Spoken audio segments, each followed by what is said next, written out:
What's up at welcome sa Pochoklak. Ito ang ikatlong episode ng Resback, ang bakbakan ng mga relo, kung saan nagkukumpara ako ng relo ng dalawang sikat na personalidad at kung sakaling idolo nyo sila, nagbibigay ako ng abot kaya na alternatibo.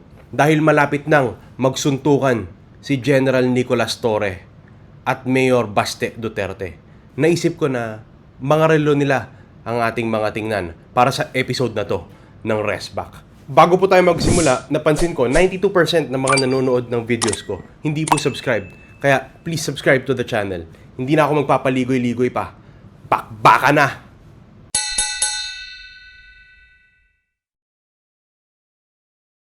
Dito po sa relo ni General Torre, ang kailangan nating tingnan yung case shape, yung color niya, yung pag-attach ng strap dun sa case na nagsaslide yan, pati yung crown position.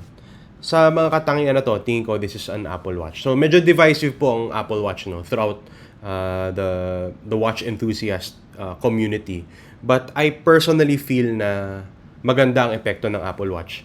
Dahil po marami pong kabataan na nagsusuot ng Apple Watch, hindi lang kabataan, pati mga hindi sanay magrelo, no? And as tech becomes more advanced, tingin ko po kasi liliit ang tech eh. Halimbawa ngayon, meron ng Oura Ring. And that then becomes the alternative to kung gusto mong mag-track ng health mo, fitness. I think the Oura Ring is a good option. Ngayon, pag nag-move ka into the Oura Ring and Apple Watch wearer ka, all of a sudden, wala nang nakalagay sa wrist mo. And ako po personally, nung nasanay ako na magrelo, parang hindi ko na kaya ng hindi nakarelo. The same for those people na dati hindi nakarelo, or dati tingin nila hindi na kailangan ng relo because may phone naman. Ngayon, all of a sudden, naka-Oura Ring na sila and kailangan na nilang magrelo. And in that way, I think just getting people to wear watches, eventually, they will move into the space that we love, no, as the watch enthusiast community. Ngayon, ang SRP po ng relo na ito, the standard model at the entry level ay 26,490 pesos. Dito naman po tayo sa relo ni Simple Man, Mayor Baste Duterte. Ang kailangan nating tingnan dito yung shape niya, which is tonneau shaped, the color of the crown, the black strap, and sinabi din naman ng source, no, na this watch based on these characteristics is an RM11-03. That's from the brand Richard Mille. Ngayon, malaki-laki ang relo na ito. It's 50 millimeters from top to bottom. And ako personally, I'm not a fan of the look of Richard Mille watches. Tingin ko masyadong bulky. Siguro yung word na ginagamit throughout the watch enthusiast community is over-designed, and agree ako dyan. Pero nevertheless, this watch brand is quite new to the scene. At they jumped into the high-end luxury at marami nang nagsusuot ng relo na ito na sobrang yayaman po, no? Siguro sa mga athletes, ang magandang example dyan sila LeBron James, Rafa Nadal, and Bubba Watson, and they've had collaborations with this brand already. And as you can imagine, talagang that drives up the market value of Richard Mille watches. Naalala ko po nung una kong video patungkol sa relo ni former President Duterte. Sabi nila simpleng tao si former President Rodrigo Duterte. At ito po si Mayor Baste Duterte. Simple lang kasi ang relo na ito, ang secondary market price niyan up to $253,000 in peso terms, nasa 14.7 million pesos po yan, no? Plus shipping, taxes, and duties pa kasi you would have to bring it in. Ngayon, siguro si Mayor Baste Duterte, no, he also shot into fame when his father won the elections in 2016. At siguro na-inspire siya by other famous people wearing this watch. Kung idol nyo po si General Nicolas Torre dahil sa kanyang mga naging achievements, no, in the past year, ang maganda pong alternative for you would be a watch from the brand Sika Design, specifically the mechanical watch skeleton. Yung relo po na ito, no, medyo generic yung naming niya, but I like it kasi it comes in the shape of the Apple Watch, pero mechanical at automatic ang relo na ito, no. So this brand is a brand based in China, and they're well known for their designs, and I think this was one of the early ones, no.